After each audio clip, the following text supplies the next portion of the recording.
Dear student, তো আজি আমি আলোচনা কৰিম হৰণ অংক কেনেকৈ কৰে। তো আমি সকলোৱে হৰণ অংক কৰিব পাৰোঁ, কিন্তু বীজগণিতীয় হৰণ কেনেকৈ কৰে এইটো মানে বহুতে নোৱাৰে, বহুতে মানে নাজানে। তো মানে এইটো চাই মানে বহুতে ভয় খায়। তো আজি আমি বীজগণিতীয় হৰণ কেনেকৈ কৰে সেইটো শিকাম।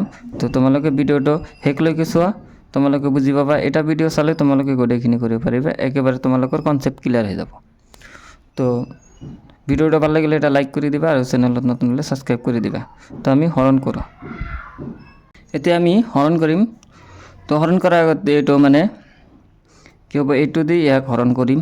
তো কি হ'ব, এই এক্স দি এক্সৰ লগত মানে কি পূৰণ কৰিলে আমি এইটো পাম, সেইটো আমাৰ চাব লাগিব। তো এক্সৰ লগত আমি এইটো যদি পাব যাওঁ তেনেহ'লে আমি কি পূৰণ কৰিম,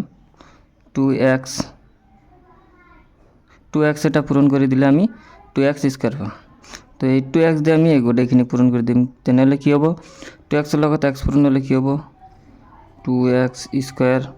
আৰু ইয়াত প্লাছ প্লাছ কি হ'ব আমাৰ প্লাছ, আৰু 2xৰ লগত 2 পূৰণ কৰিলে কিমান হ'ব, 4x। তো এতিয়া আমাৰ কি হ'ব, তলৰ গোটেইখিনি মাইনাছ হ'ব, মানে বিয়োগ হ'ব।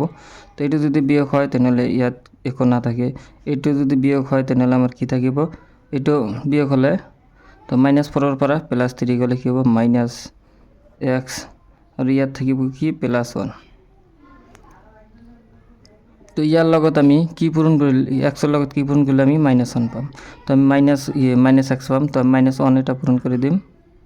তো আমি যদি -1 পূৰণ কৰি দিওঁ তেনেহ'লে আমি -x পাম। তো -1 দিয়ে এইখিনি পূৰণ কৰিলে কি হ'ব, -x, আৰু মাইনাছ প্লাছে মাইনাছ, আৰু 1ৰ লগত 2 পূৰণ কৰিলে কি হ'ব, 2। তো এইটো আমাৰ তলৰ গোটেইখিনি মাইনাছ হ'ব। তো মাইনাছ হ'লে ইয়াত মানে কি হ'ব, মাইনাছ মাইনাছে প্লাছ হ'ব, প্লাছ হ'লে এইটো কেঞ্চেল যাব। ইয়াতো মাইনাছ মাইনাছ প্লাছ হ'ব, প্লাছ হ'লে আমাৰ +3 হ'ব। তো আমি কি কৰিলোঁ, প্ৰথম মানে যেটো আমাক হৰণ দিয়া আছে এইটো মানে ইয়াৰ লগত কি পূৰণ কৰিলে আমি এইটো পাম, সেইটো লিখিছোঁ, লিখি গোটেইখিনি পূৰণ কৰি দিছোঁ। পূৰণ কৰাৰ পিছত আমি এইখিনি বিয়োগ কৰিছোঁ। তো তাৰপিছত আকৌ আমি ইয়াৰ লগত কি পূৰণ কৰিলে আমি -x পাম, -1 এটা পূৰণ কৰি দিছোঁ, হৈ গৈছে। তো ইয়াত আমি এতিয়া কি লিখিম, ইয়াত আমাৰ কি হ'ব, ভাগফল কি হ'ব, ভাগফল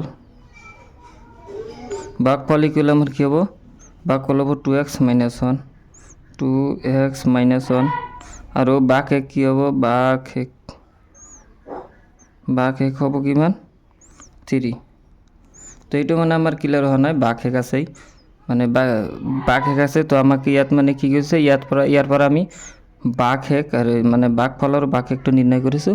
তো এনেকুৱা ভিডিঅ' আমাৰ উদাহৰণ মানে অনুশীলনীত দিয়া আছে, অনুশীলনী 2.3ত এনেকুৱা অংক দিয়া আছে। চোৱা, px বহুপদক gx বহুপদৰে হৰণ কৰা আৰু প্ৰতিটোৰে ক্ষেত্ৰত ভাগফল আৰু ভাগ এক নিৰ্ণয় কৰা। তো এইখিনি আমি পিছত কৰি দিম। তো আজিৰ কাৰণে এইখিনি। তো তোমালোকে এই ভিডিঅ'টো চোৱাৰ পিছত আমি এইখিনি কৰি দিম, এইটো পিছত চাবা। তো আজিৰ কাৰণে এইখিনি, বাই বাই, টাটা।